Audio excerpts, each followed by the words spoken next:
বাংলাদেশের 18 কোটি মানুষের নয়নের মণি দেশ নেত্রী বেগম খালেদা জিয়া আজকে বেশ কিছুদিন মৃত্যুর সাথে পাঞ্জা লড়তেছে। কারণ এই বেগম জিয়া অতীত জীবনে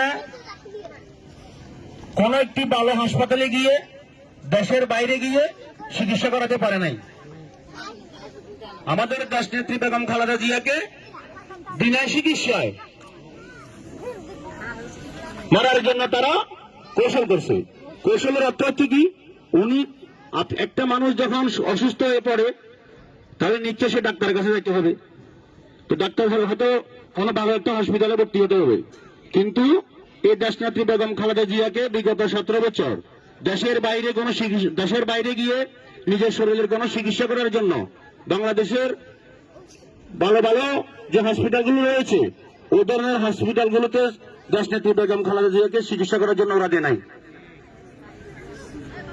আজকে দেখতেছেন এই যে বেগম জিয়া যেদিন থেকে অসুস্থ, দল মত নির্বিশেষে সারা বাংলাদেশের 18 কোটি মানুষের নেত্রী হয়ে গেছে বর্তমানে আমাদের দেশনেত্রী বেগম খালেদা জিয়া।